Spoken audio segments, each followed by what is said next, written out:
പീരിമേട് പാമ്പനാറിൽ നിർമ്മാണത്തിലിരുന്ന 5 നില കെട്ടിടം തകർന്നു വീണു. പുലർച്ചെ 4 മണിയോടുകൂടിയായിരുന്നു സംഭവം. അപായം ഒന്നുമുണ്ടായില്ല. സമീപത്തെ വീടുകൾക്ക് കേടുപാട് സംഭവിച്ചിട്ടുണ്ട്. കെട്ടിടത്തിന്റെ 5 നിലയും പില്ലറിലാണ് നിർമ്മിച്ചത്. നിർമ്മാണ പ്രവർത്തനങ്ങൾ പൂർത്തിയായി വരുന്നതേ ഉള്ളൂ. ഇതിനിടയിലാണ് കെട്ടിടം തകർന്നു വീണത്. കെട്ടിടം തകർന്നു വീണ സമയത്ത് ഇതിനുള്ളിൽ ആളുകൾ ഇല്ലാതിരുന്നതിനാൽ അപകടത്തിന്റെ വ്യാപ്തി കുറച്ചു. പുലർച്ചെ 4 മണിയോടുകൂടിയായിരുന്നു സംഭവം ഉണ്ടായത്. കെട്ടിട നിർമ്മാണത്തിൽ ഉണ്ടായ അശാസ്ത്രീയതയാണ് കെട്ടിടം തകരുവാൻ കാരണമെന്ന ആക്ഷേപം ഉയർന്നിട്ടുണ്ട്. ഈ കെട്ടിടം തകർന്ന് താഴേക്ക് വീഴുന്നത് അനധികൃതമായി മണ്ണടിച്ച് ഇന്നലെ രാത്രി ഫില്ല് ചെയ്യുകയും അതുപോലെ തന്നെ ആ മണ്ണ് മഴ പെയ്തതോടുകൂടി മണ്ണ് തള്ളിപ്പോവുകയും ഈ 5 നിലയുള്ള ബിൽഡിംഗ് താഴേക്ക് പതിക്കുകയുമാണ് ചെയ്തത്. എൻ്റെ വീടിൻ്റെ മുകളിലേക്കാണ് ഇത് പതിച്ചത്. 17ഓളം ജീവനുകൾ ഈ വീടിൻ്റെ ഉള്ളിലുണ്ടായിരുന്നു. ഒരു 2 അടി കൂടെ മാറിയിരുന്നെങ്കിൽ അവർ എല്ലാവരും തന്നെ മരണപ്പെട്ടിട്ട് വലിയൊരു ദുരന്തത്തിൽ നിന്നാണ് ഇവരെല്ലാം രക്ഷപ്പെട്ടത്. ഇതെല്ലാം ഒരു ദൈവാനുഗ്രഹം കൊണ്ട് സംഭവിച്ചതാണ്.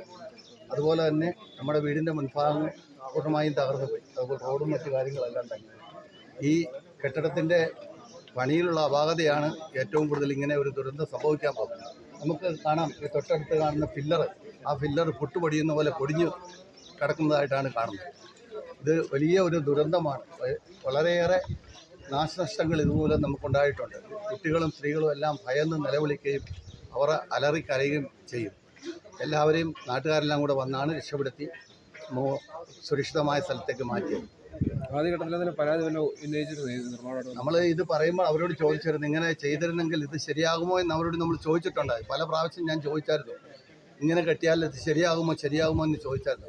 അപ്പോൾ കുഴപ്പമില്ല എന്നാണ് പറയുന്നത്. കൊട്ടാരക്കര ദിണ്ടിക്കൽ ദേശീയപാതയിൽ പീരിമേട് ടൗണിൽ തിരുഹൃദയ ദേവാലയത്തിന് എതിർവശത്താണ് കെട്ടിടം നിർമ്മിച്ചിരുന്നത്. റോഡിന്റെ ഒരു വശത്തെ താഴ്ചയിൽ നിന്നാണ് കെട്ടിടം നിർമ്മിച്ചു വന്നിരുന്നത്. റോഡിൽ നിന്നും വിട്ടു നിർമ്മിച്ചതിനാൽ ഇതിന്റെ മുൻവശത്ത് മണ്ണിട്ട് നികത്തിയിരുന്നു. ശക്തമായ മഴ പെയ്ത സമയത്ത് മണ്ണ് ഇരുന്നതാകാം കെട്ടിടം ഇടിയുവാൻ കാരണമെന്നാണ് നിഗമനം. അതിരാവിലെ 3:30 മണിക്കാണ് ഈ സംഭവം ഉണ്ടായിരിക്കുന്നത്. 3:30 മണിക്ക് ഇടിമുഴക്കം ഒരു ശബ്ദം കേട്ടിട്ട് നമ്മൾ ഇറങ്ങി നോക്കുമ്പോൾ കെട്ടിടം താഴോട്ട് വരുന്നതാണ്. കെട്ടിടം താഴേക്ക് വന്ന് ഇലക്ട്രിസിറ്റിയുടെ പോസ്റ്റ് ഉൾപ്പെടെ പതിച്ചതായിട്ട് ഇപ്പോൾ നമ്മുടെ കെട്ടിടത്തിൻ്റെ ഞങ്ങൾ താമസിക്കുന്ന കെട്ടിട സൈഡിൽ ഇടിച്ച് നിൽക്കുകയാണ്. ഈ കെട്ടിടം അശാസ്ത്രീയമായ പിഴവ് സംബന്ധിച്ചുകൊണ്ടാണ് ഈ കെട്ടിടം താഴെ പോയത്. ഇതിൻ്റെ സർക്കാരിൻ്റെ പെർമിറ്റ് 2 സ്റ്റോറേജ് മാത്രമേ ഉള്ളൂ. ഈ കെട്ടിടം ഇപ്പോൾ 5 സ്റ്റോറേജ് 5 നില കെട്ടിടമാണ് ഇപ്പോൾ താഴെ പോയിരിക്കുന്നത്. അതിൻ്റെ പിഴവ് അധികൃതർ ഇത്രയും വേഗം പരിശോധിക്കേണ്ടത്. പിന്നെ അടുത്ത ദിവസങ്ങളിൽ കടുത്ത മഴയുണ്ടായി. ആ സമയത്താണ് മണ്ണടിച്ച് ഫില്ല് ചെയ്തുകൊണ്ടാണ് ഇത് സംഭവിക്കാൻ സാധിച്ചത്. ശബ്ദം കേട്ട് ഓടിക്കൂടിയ സമീപവാസികളാണ് ആദ്യം വിവരം അറിഞ്ഞത്. പാമ്പനാർ സ്വദേശിയായ ആഗ്നലിന്റെ ഉടമസ്ഥതയിലുള്ള കെട്ടിടമാണ് ഇടിഞ്ഞത്. കെട്ടിടത്തിന് സമീപത്ത് ആളുകൾ താമസിക്കുന്ന മറ്റ് വീടുകളും ഉണ്ടായിരുന്നു. ഇവിടെയെല്ലാം താമസക്കാരും ഉള്ളതാണ്.